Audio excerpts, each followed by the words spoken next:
Long before Nepal was a democracy, it was a monarchy, a Hindu kingdom for about 240 years. And it seems like some people might want to turn the wheel of time and go back to living under a Hindu kingdom. Due to this, the South Asian country witnessed violent clashes today between police and thousands of pro-monarchy protesters. Intense emotions were on display. Chants of "Long live our beloved king, vacate the royal palace for the king" echoed through the streets of Kathmandu. Now, incidents of vandalism and arson were also reported in several parts of the capital. Nepal police and armed police force personnel as well as protesters sustained several injuries after the clashes turned violent. As a result, a curfew has been imposed in different pockets of the capital and riot police have been deployed. Now, several questions arise. Why are pro-monarchy demonstrations happening in Nepal? Who is fueling the protests? And what is the India angle in this story? Hello, I'm Ishita Mitra and today let's decode the Nepal chaos. The country has been witnessing pro-monarchy demonstrations for several months now.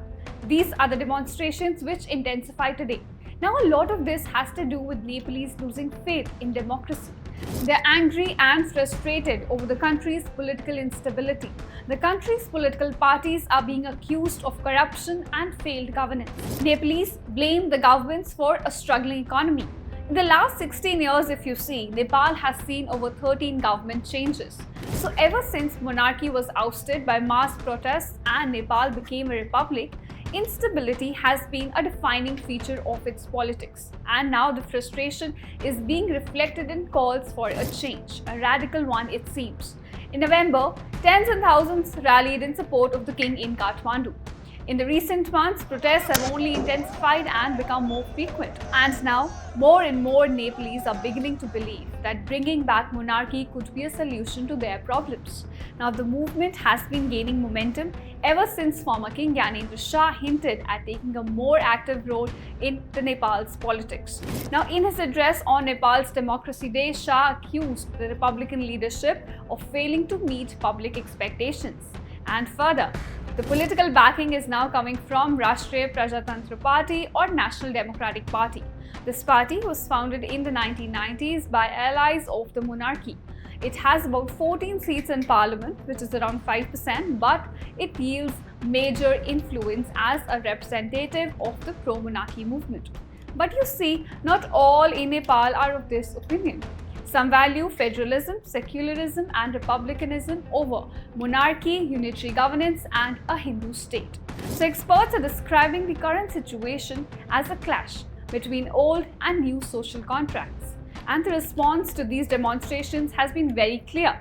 Nepal's Prime Minister KP Sharma Oli has warned that if anyone tries to hinder the country's progress or the flow of time, it will not be tolerated. So the big question is, what is the India angle here? Well, during the pro-monarchy demonstrations, a few protesters were seen holding portraits of Uttar Pradesh Chief Minister Yogi Adityanath. Now, this is because the Gorakhnath Mutt in Gorakhpur, of which Yogi Adityanath is the head, has a very strong association with Nepal, especially with the Pashupatinath Mandir in Kathmandu and the erstwhile royal family. And for history buffs, let me tell you, the erstwhile royal family, which is the Shah dynasty, traces its origins to Guru Gorakshnath, the yogi who founded the Nath monastic order in the sub-Himalayan belt in the 11th century CE. And therefore, the UPCM is perceived to be a strong supporter of the former monarch.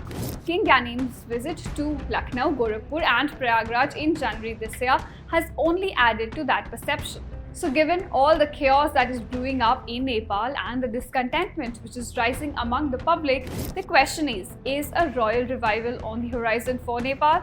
Well, only time can tell. Thank you so much for watching this video with me, Ishita Mitra. Stay tuned to India Today Global, where we simplify geopolitics for you.